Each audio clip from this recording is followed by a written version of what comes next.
Já comprou todas as prendas de Natal? Lembrou-se da sua? Estamos a oferecer 40 passes anuais da Zone e um deles pode ser seu. Assina hoje até 55% de desconto e habilite-se a ganhar. Tudo em observador.pt.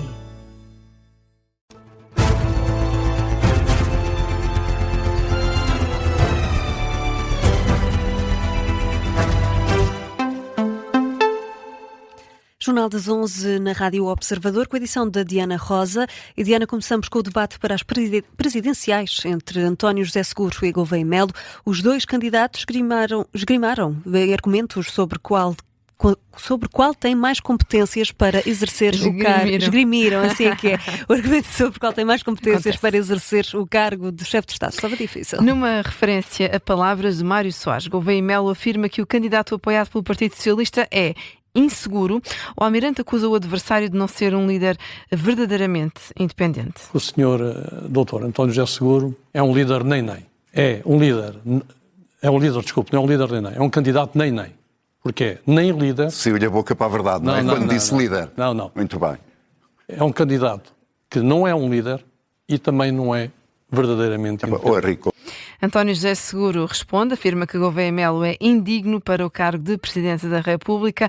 Seguro recorreu ao caso do navio Mondego para sublinhar que, ao contrário de Gouveia Melo, não utiliza o poder para humilhar outras pessoas. O senhor tem na história de Portugal mais algum dirigente militar que tenha feito o que o senhor fez? Há muitas situações... Não, mas tem um exemplo, dê-me. Não lhe vou dar exemplo nenhum, mas há muitas situações na história... Sabe porque é que o senhor não dá exemplo? Porque não tem exemplo absolutamente nenhum. Não. Isso é indigno, aquilo que o senhor fez. Henrique o senhor Gouveia Melo mostra como é que exerce o poder em público, isso não o qualifica para Presidente da República.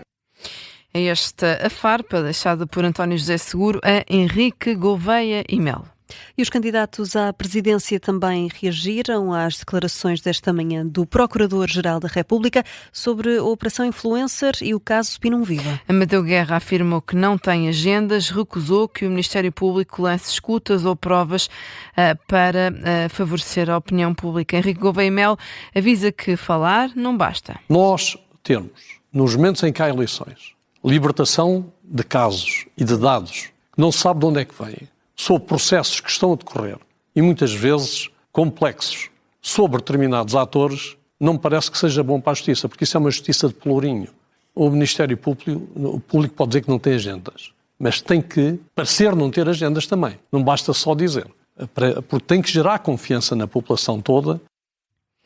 Já António José Seguro diz não gostar de devassa na praça pública, sobretudo quando há violação da lei. Reitera que quem quer ter uma conversa séria com o Procurador-Geral sobre justiça, caso seja eleito para Belém. A justiça tem que dar esclarecimentos, tem que dar posições muito claras. Agora, sobre as escutas, eu não gosto de ver devassa na praça pública.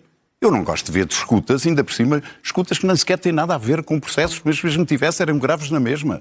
Portanto, eu considero isso. Agora, eu não retiro nenhum instrumento àquilo que o Ministério Público deve fazer para combater o crime. Precisamos de ter mecanismos mais efetivos para prevenir a corrupção no nosso país. E onde é que traça essa linha da necessidade da Justiça investigar e do abuso do Poder Judicial? Bem, essa linha está definida na Constituição e nas leis. Precisam de ser cumpridas. Quando vem para a praça pública devassa de escutas, isso está a violar a Constituição e está a violar as leis.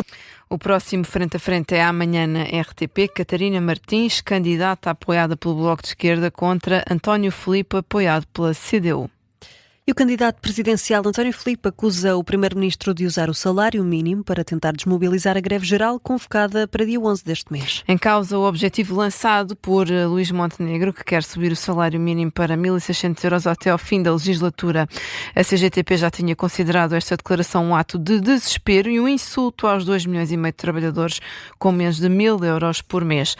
Ora, também António Filipe considera que esta meta entra flagrantemente em contradição com a prática política do Governo. Temos uma política de baixos salários e o Governo não só não tem feito nada para alterar isso positivamente, como pelo contrário, aquilo que a proposta de pacote laboral, que os trabalhadores muito justamente estão a lutar e farão a greve geral no próximo dia 11, vai pressionar os salários para baixo.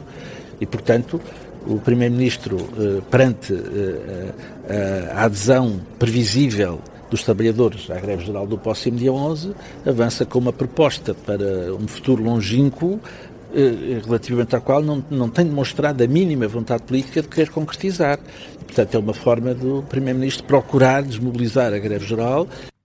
Em declarações em Lisboa, o candidato a Belém reitera que os trabalhadores têm razões de sobra para manter a greve geral da próxima quinta-feira.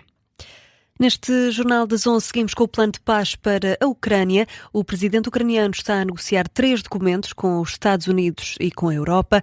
Um quadro de 20 pontos, garantias de segurança e plano de reconstrução. São 3 os documentos em cima da mesa de negociações, com o novo plano a ter menos 8 pontos do que o anterior, proposto pelos Estados Unidos. De acordo com o jornal Kyiv Independent, Zelensky descreve o primeiro documento, o plano de 20 pontos, como uma versão retificada, em constante evolução, que deve refletir os interesses da Ucrânia e da Europa. O segundo documento trata das garantias de segurança para o país, no pós-guerra, em que o presidente ucraniano disse esperar propostas relevantes do exército em diálogo com os Estados Unidos. Acrescenta que este segundo documento tem de estar alinhado com os princípios da coligação dos dispostos. Por fim, o terceiro texto, em que Volodymyr Zelensky diz ser sobre a reconstrução ucraniana e descreve-o como um projeto que deve operar depois do fim da guerra, caso haja de facto um cessar-fogo. Diana, vamos agora atualizar também as notícias de âmbito local. A Estrada Nacional 387 em Fernãoferro, no Seixal, voltou a ficar inundada. Repete-se o cenário. O estado das bermas e do pavimento causam inúmeros constrangimentos no trânsito. A estrada é uma das principais vias de ligação entre o Seixal e Sesimbra, dá acesso à freguesia de Fernãoferro. A Câmara Municipal de Loures e a Universidade Europeia vão atribuir em conjunto uma bolsa de estudos destinada aos colaboradores da autarquia. Os trabalhadores do município que frequentem a universidade vão ter descontos de 25% nas propinas e a possibilidade de atribuição de 50% de desconto em caso de necessidades socioeconómicas. Os estudantes podem ainda ser integrados em estágios curriculares ou profissionais na Câmara Municipal de Loures. No próximo sábado há mercado de Natal nas Caldas da Rainha. Trata-se de uma feira intercultural, tem como objetivo promover o empreendedorismo e a integração da comunidade migrante neste concelho. Vai contar com várias bancas, com produtos de vários países, como Argentina, Moldávia ou Turquia. Realiza-se este mercado intercultural no Parque no Dom Carlos I, entre as 10 da manhã e as 7 da tarde. Distrito de Aveiro, pelo 8º ano consecutivo, os passadiços do Paiva renovaram o selo de melhor atração de turismo de aventura do mundo.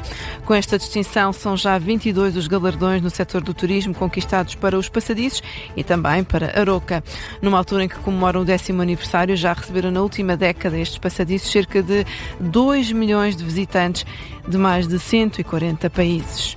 A greve geral de quinta-feira vai afetar a mobilidade nos concelhos da Póvoa de Varzim e Vila do Conde. O Metro do Porto anuncia que não vai haver qualquer circulação na linha vermelha que assegura a ligação destas cidades à rede metropolitana.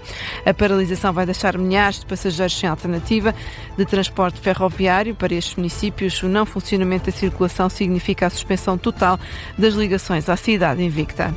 O artista José Carlos Barros inaugurou a exposição Marionetas Fora de Cena no Museu do Bombarral em Leiria. A mostra reúne um conjunto de marionetas feitas pelo artista, criadas a partir de metal, zinco, cobre ou até papel e cola. O artista diz que a exposição é uma alternativa para provocar o interesse dos municípios pelo teatro de marionetas e confessa que gostava que os jovens desenvolvessem a atividade nessa terra. Vai estar patente esta exposição até junho do próximo ano. Assim que fechamos este Jornal das 11.